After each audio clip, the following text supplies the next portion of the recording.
All right. Good afternoon, everyone. I hope you're doing well and you're still safe from coronavirus, whatever variant you have in your country. Okay. So, first off, I'm Jovelyn Flores again, here to share with you some knowledge about IELTS. What is IELTS? How do you take it? What is it for? And who accepts this kind of test? All right. So, first off, IELTS stands for International English Language Testing System, and it's designed to help you work, study, or migrate to a country where English is the native language. So these countries include Australia, Canada, New Zealand, the UK or the United Kingdom, and of course the United States of America. So your ability to listen, read, write, and speak in English will be assessed during the test. So IELTS is graded on a scale of 1 as the lowest and 9 as the highest. So it is jointly owned by the British Council, IDP, IELTS Australia, and Cambridge Assessment English. So the question now is, why do we need to take IELTS? So if you're looking to work, live, or study in an English-speaking country, then you must be able to demonstrate a high level of English language ability. So English is the third most spoken language in the world, with 379 million speakers worldwide. So being able to communicate in the native language of the country you wish to work or study in has a wide range of benefits. It is also essential for job opportunities as well as integration into the community. So IELTS is the most popular test for those looking to migrate to Australia, Canada, New Zealand, and the UK. So it is globally recognized by more than 11,000 employers, universities, schools, and immigration bodies, including 3,400 institutions in the USA. So earlier, I have mentioned the IELTS score scale. So 1 is the lowest, 9 as the highest. By the way, what you're seeing right now in your screen is the official IELTS website. So you can access this at IELTS.org. And yes, you can see this page wherein you can see about IELTS, everything that you need to know. For test takers, how to prepare, register, test format, although I'm going to introduce briefly on how you can do that later on. For organizations, so for example, you are a school or a university or maybe an employer who is going to accept IELTS scores, this is for you. For researchers, if you're going to take studies regarding English language examinations, then you can go here. And for teachers just like me, well, we have also a tab here at the IELTS website wherein how you can teach IELTS for your students. So if you're an English language teacher like me, you can look here. There's also examiner recruitment. If you want to be an IELTS English examiner, you can also look here, and some blogs for teachers. And then the last tab here is how to book a test, or if you are going to take up the IELTS test, you click this one, and then it will make you proceed to the next part wherein you're going to register yourself. And of course, pay for this exam. Yes, it is paid. It's not free.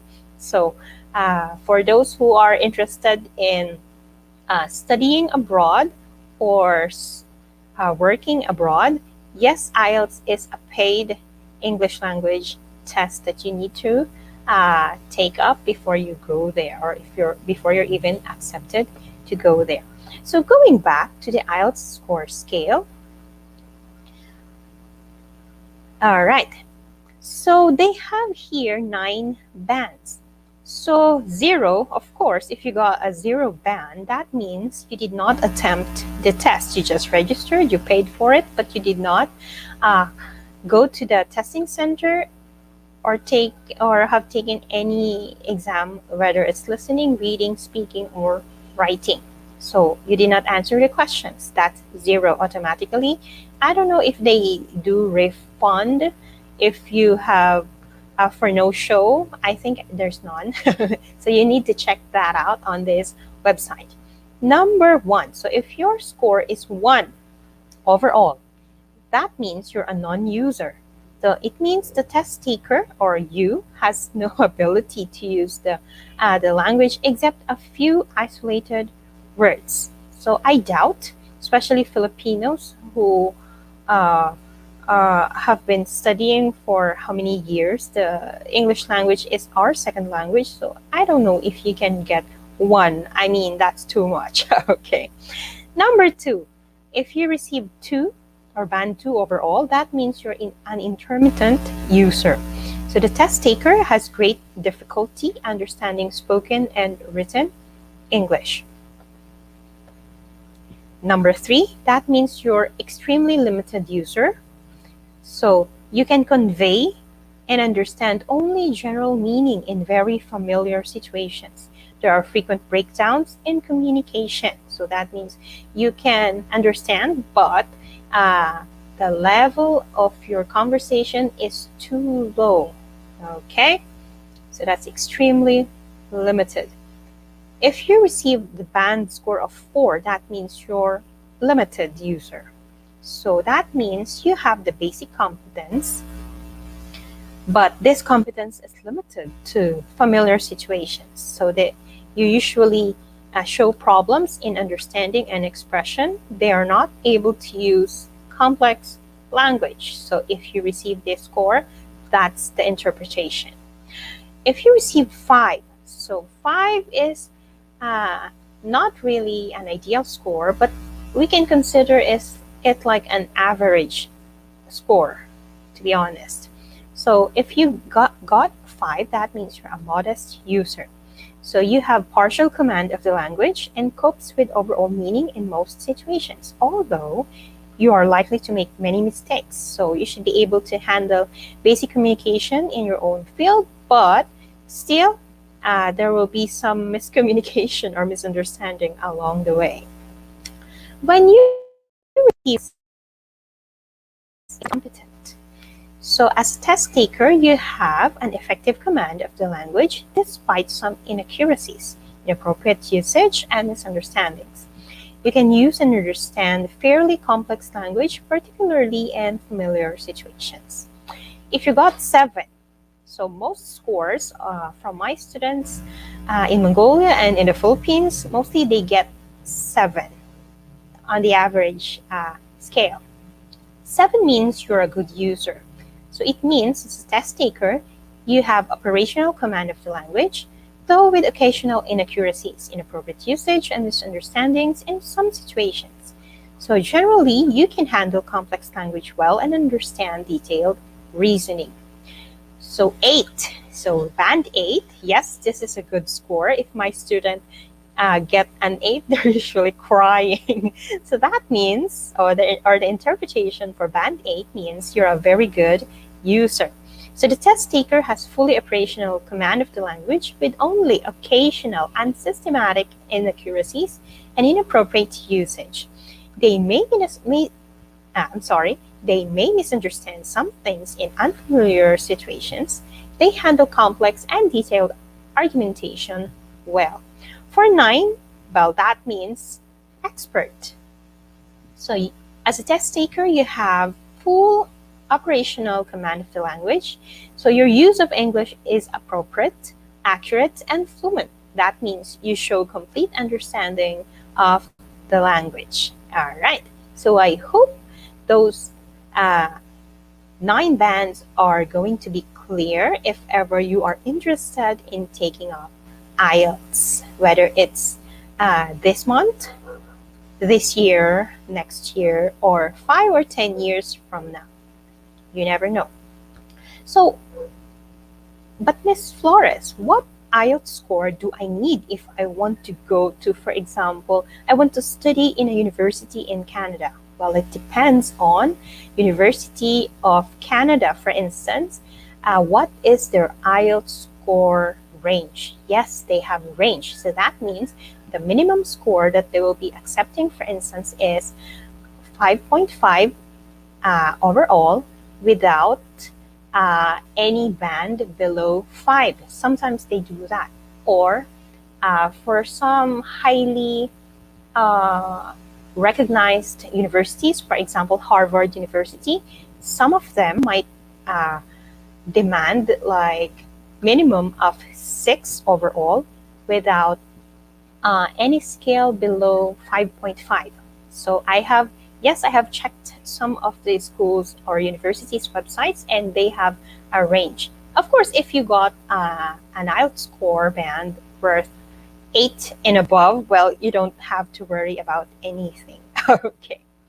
So IELTS is actually developed by language specialists from Australia, Canada, New Zealand, the UK, and the USA.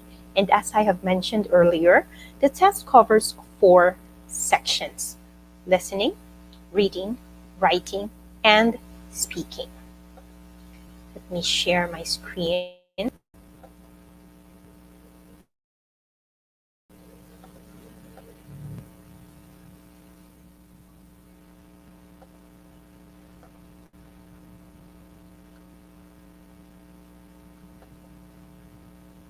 Right, so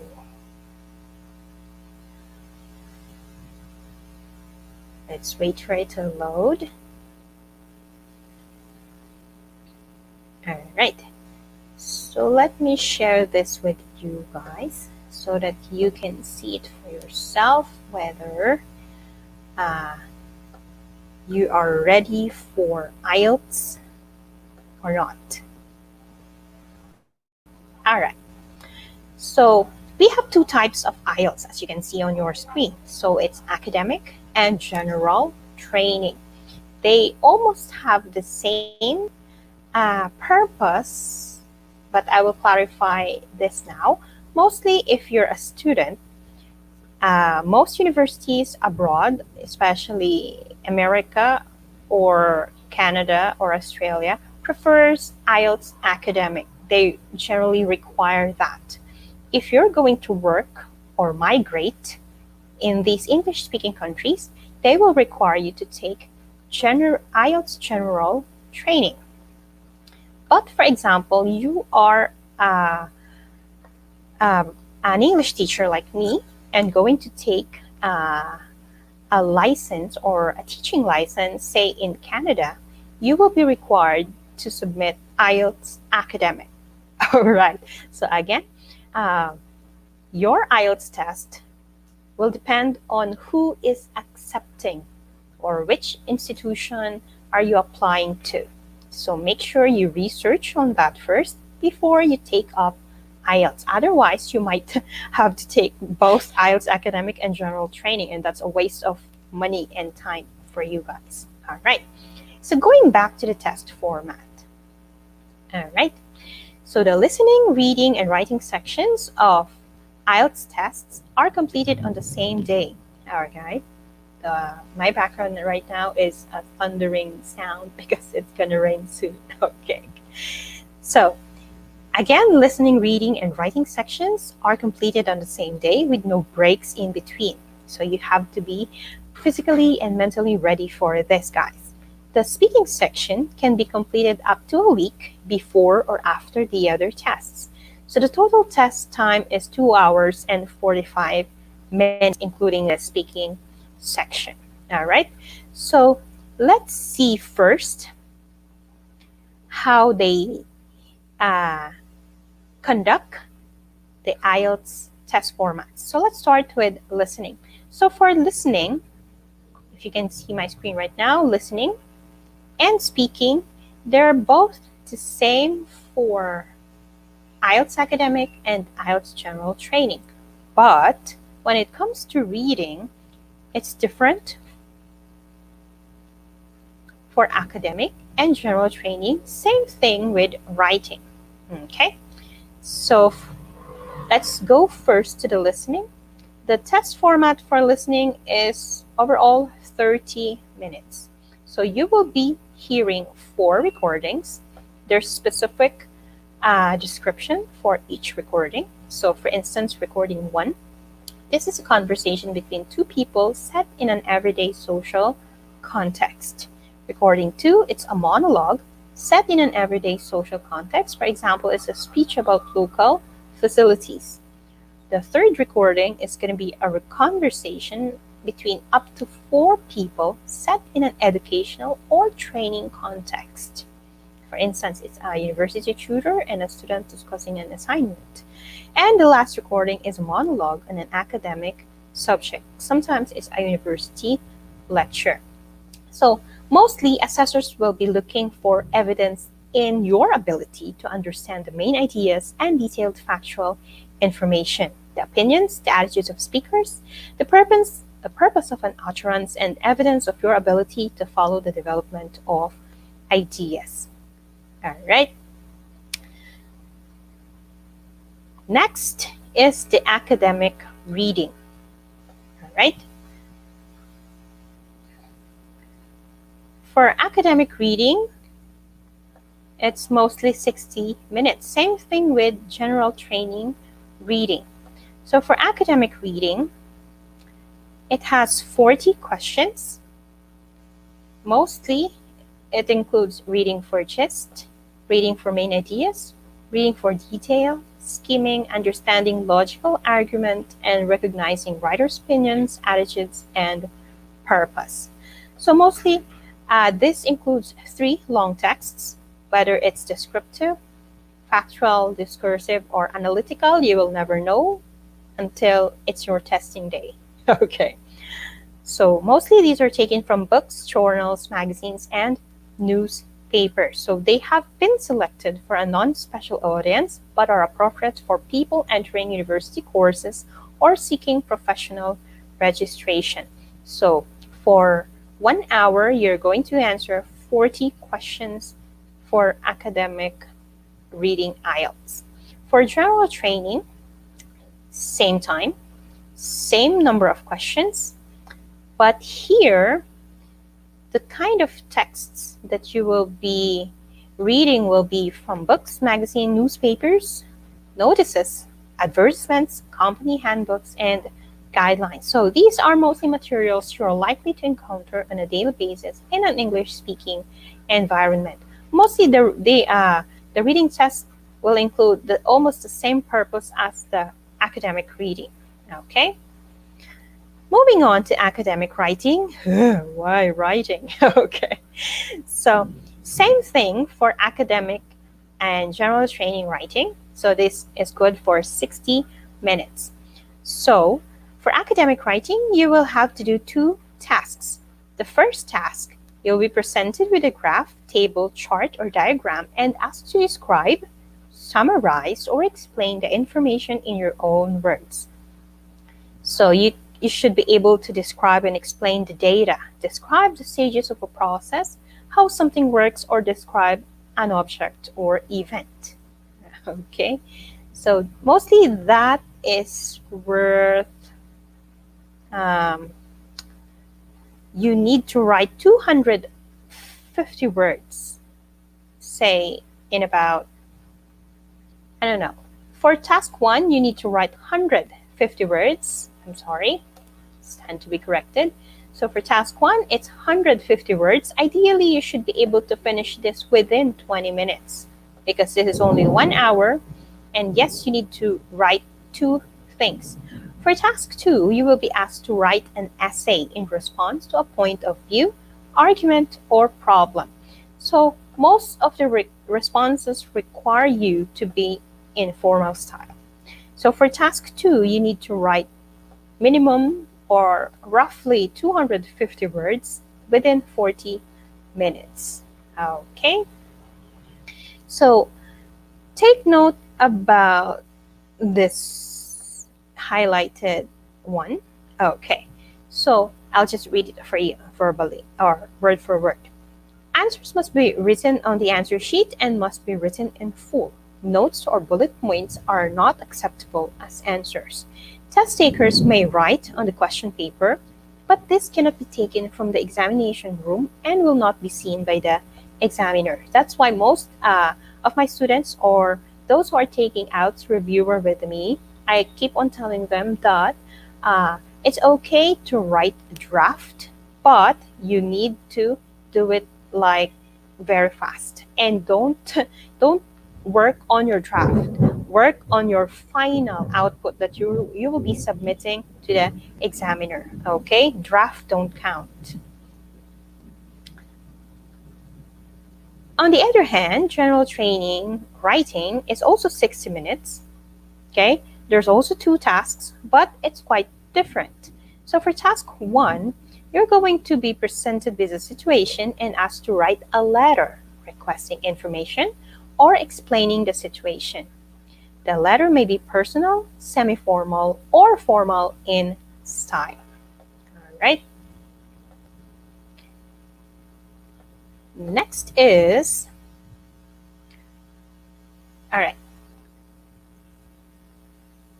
task 2. For task 2, you're going to also write an essay in response to a point of view, argument, or problem.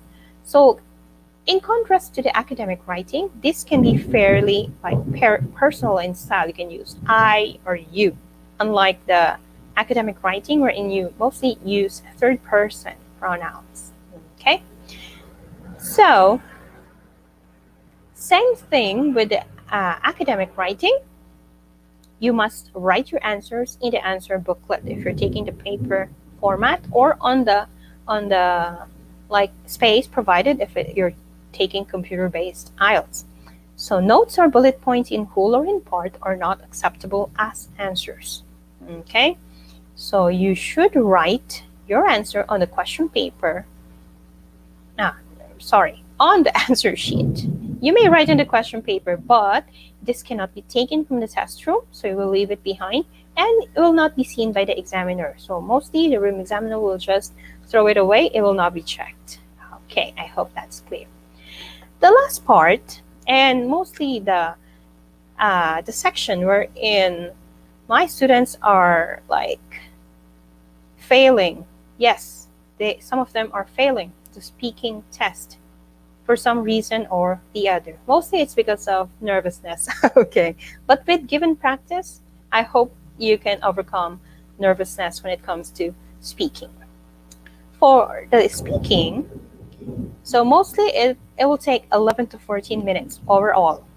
Okay, so it has 3 parts, and yes, every test is recorded. The examiner will inform you as a test taker that your answer is needed to be recorded, and that's part of the IELTS regulations. So part 1, the examiner will ask you general questions about yourself and a range of familiar topics such as home, family, work, studies, and interests. So this part lasts between 4 and 5 minutes. So for part 1, and yes, it is graded, okay? So you may find yourself being interviewed by the examiner, like asking, you're going to be asked like, could you introduce yourself? Where do you live? Where do you come from? How's family or how's work? What degree are you pursuing? And so on and so forth. So that's part of the speaking test, and you have to be serious about this. Part 2, you will be given a card which asks you to talk about a particular topic. So you have 1 minute to prepare before speaking for up to 2 minutes. So it's like an extemporaneous thing. Okay, so you pick a card, you don't know what topics are on the cards, and you have to think on your feet for 1 minute. Afterwards, the examiner will say, okay, you may begin, and yes, you have to talk like 1 to 2 minutes. Okay, then after your talk, the examiner will ask you 1 or 2 questions on that topic. So you have to answer those questions. Otherwise, you might fail part 2. Okay, the last part, you will be asked further questions about the topic in part 2. So the examiner will ask more questions about your topic or the topic you have picked in part 2. So you will be given opportunity to discuss more abstract ideas and issues and this will last between 4 and 5 minutes. It's quite long to talk for 4 and 5 minutes. Try talking for 1 hour like me. Okay, anyway. So,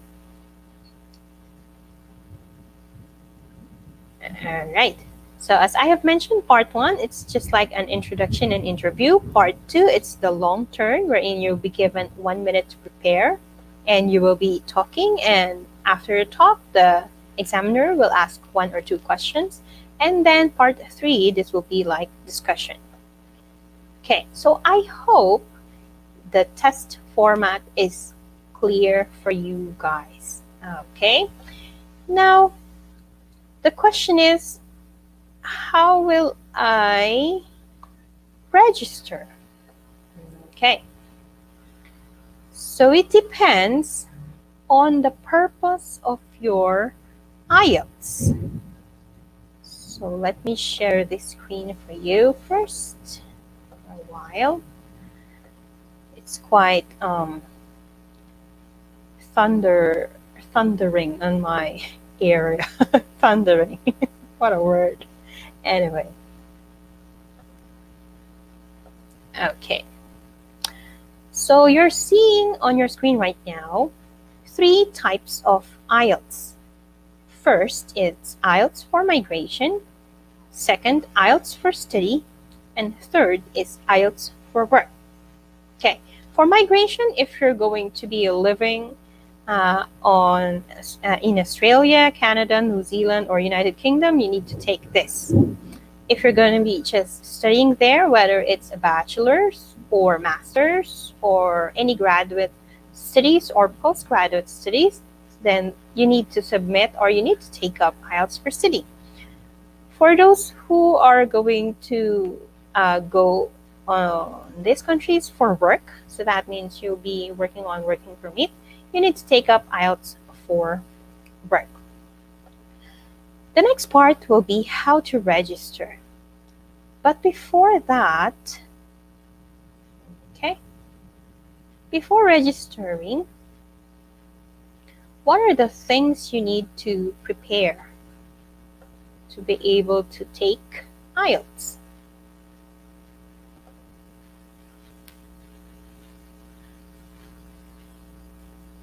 Okay, first off, you need to understand the test format, the one I have explained earlier about the listening, reading, and writing.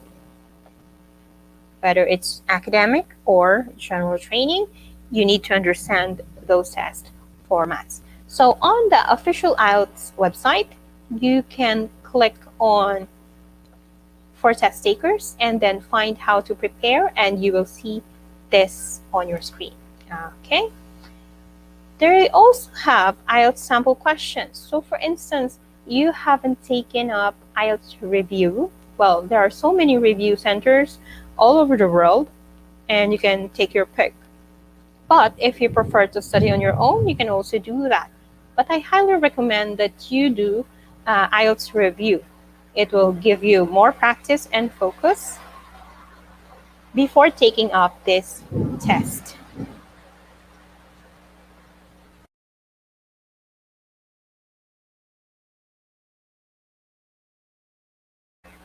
And there goes the rain. Okay. So if you can hear my background right now, yes, it's raining cats and dogs, and it's quite loud. So please bear with me.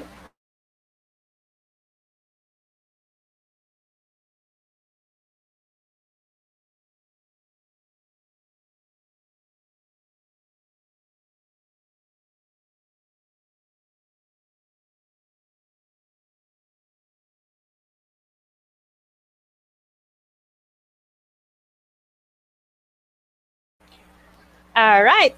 So excuse me for the noise or the background noises you're hearing right now. That's part of life. Okay. So moving on. All right.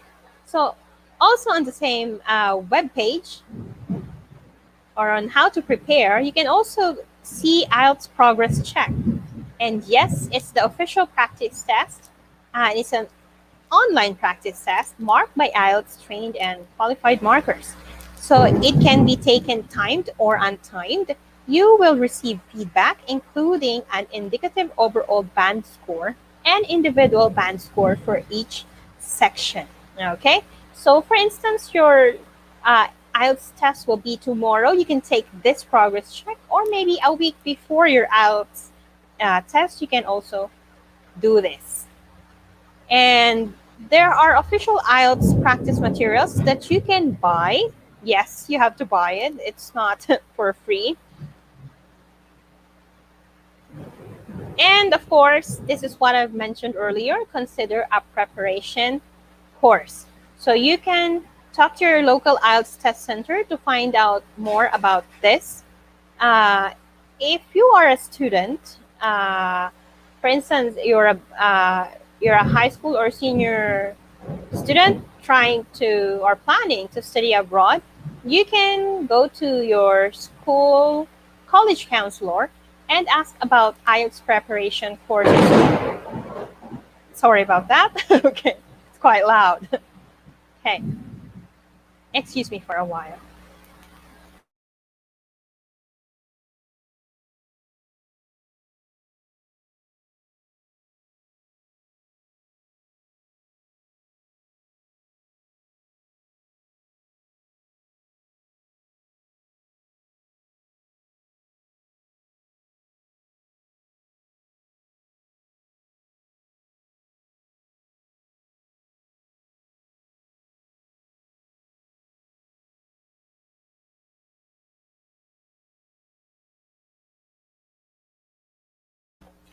And I'm back. So I've just closed the windows and doors because, yes, you may not hear me over all those rackets. Okay.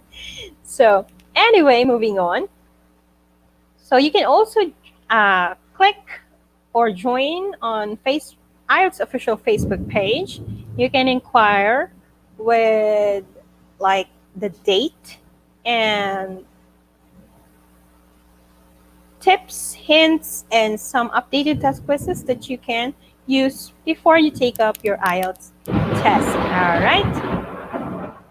Now let's go to how to register. All right.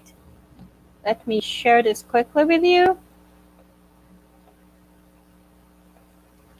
How to register. All right. So here for test takers, you just click how to register, and it's actually quite easy. You can download the application form and then submit it to your nearest IELTS testing center.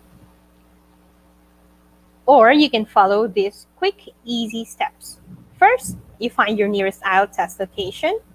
So from this website, you can click on Find My Nearest Center, and yes, it will automatically locate the nearest one based on your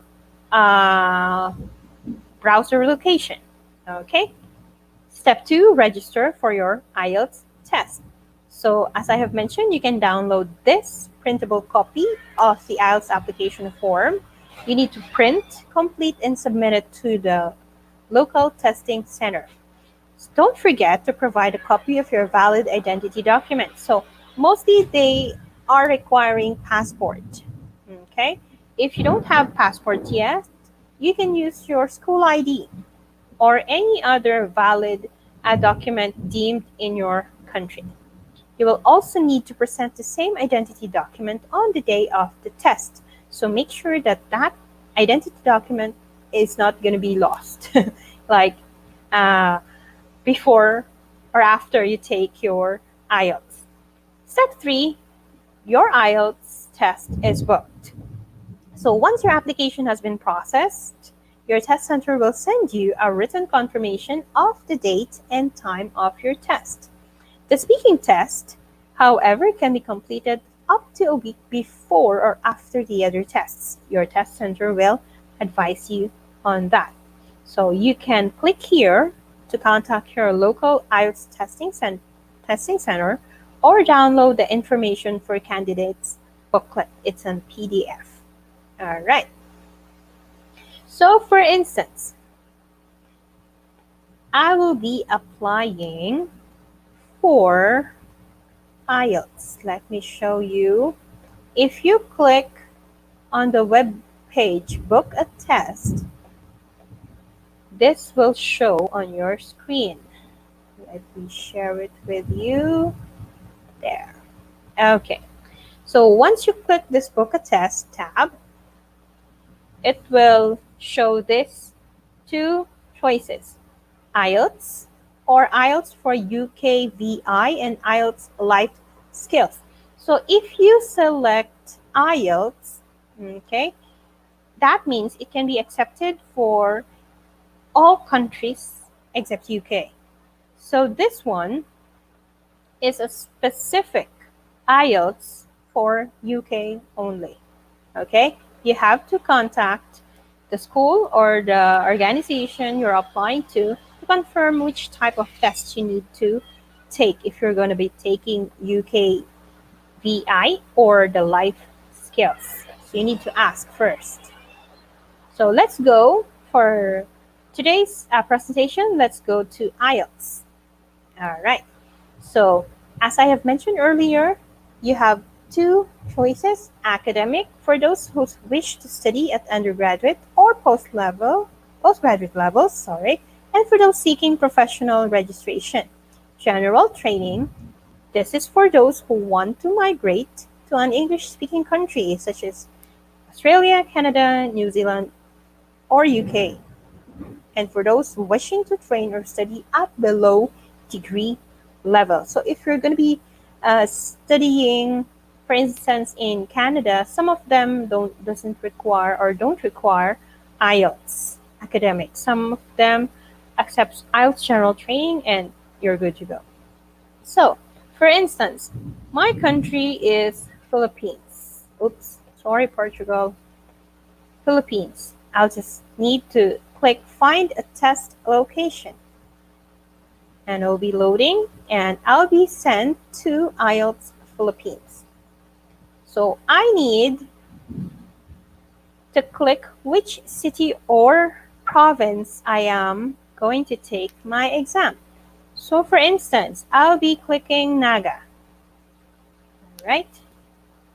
And it will load, and it will show you the locations in Naga City, Camarines Sur. So here in my area, I have two choices: IDP Education Naga City and British Council test location. Okay, so all I have to do is click either the first, book now, or the second one. So let's click the first one, and I'll be sent here. All right. So on this site, the address of the testing center is here. There's the official email address and the official website. And yes, they will also give you how much is it going to be. So for paper, and I think they're only offering paper here on this testing center, it's 11,650 pesos. And they have this before you register, how to register, and receiving your results. Okay, let's try the other one, the second one. All right.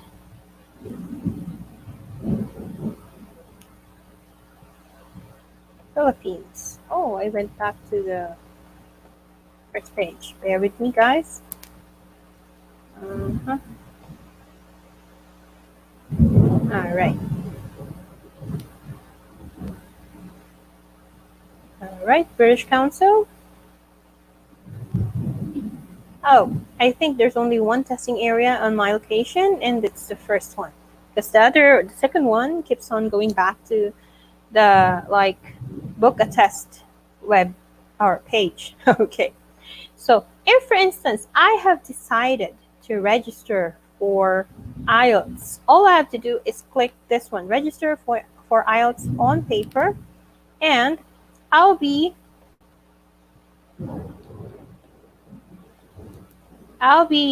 sent to a new web page. Let me show that to you. Where is that? Here. Okay. So IDP IELTS. So since I haven't registered yet, it's automatically like this. But for instance, I already have an account. All I have to do is enter my username and password and then click login. Okay. So to register for an IELTS test, you need to find your location. So our location is, for instance, Naga City. And let's say academic. And then yes, it will require you, it will ask about disability requirements too. So do you need enlarged print test papers? If you're like blind, you can ask them for braille test papers and so on and so forth. Okay.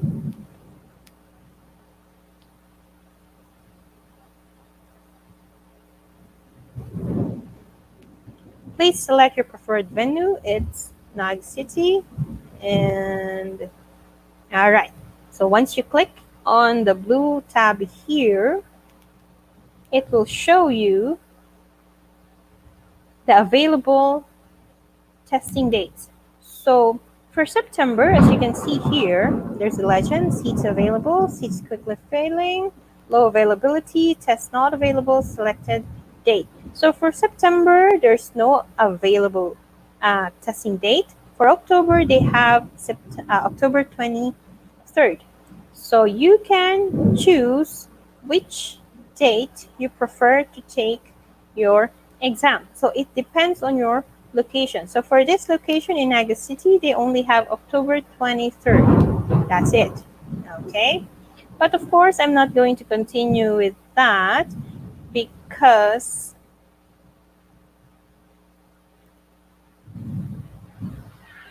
it will ask me to pay for this amount. Okay. So this is just to show you how you can register. All right. Now, any questions or clarifications regarding our topic for today? You may post your comments here on YouTube or Facebook. Yes, I have also posted the link on Facebook on Green Minds Philippines Facebook page. So you may click on the YouTube link there and you can type your comments here. You may also subscribe to our YouTube channel and Facebook. Please like our Facebook page, Green Minds Philippines, for more updates regarding any topic about IELTS. Okay. I hope there's no more questions. I hope it's clear. All right. So if there's no more questions for today, I'll be leaving you guys with this thought. As a teacher, as an IELTS test trainer, I have been training many students since 2018. Okay, so that is 3 years of experience, only 3 years of experience preparing students to take up IELTS. But within those 3 years experience, I have already encountered the problems of students or the common problems of students when it comes to taking IELTS, whether it's academic or general training. So if you really need help before you take up IELTS, or if you're planning to take up IELTS, you can send me a personal message and I'll be willing to help you with this. All right. Remember, if you don't try taking IELTS, it's okay. If it's not your thing, you're not planning to study abroad, it's okay too. There's nothing wrong about that. What I'm saying here, and why am I promoting IELTS, even though they're not paying me for this, okay? So what I'm saying is that IELTS can help greatly in making you reach or grab that dream degree or dream job that you're aiming for. Okay? Maybe this year or next year, you never know if you will require IELTS. And by the way, before I forget, IELTS has a validity of 2 years.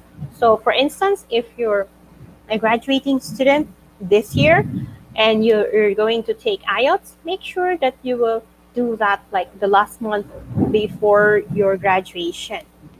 Otherwise, it will probably expire. So don't take up IELTS if you're only on your 10th grade, if you're in the Philippines. Make sure you take it up like when you're in the middle of your 12th or grade 12. Okay? That's my only advice for you guys. So that's all for today. There's no more questions or clarifications.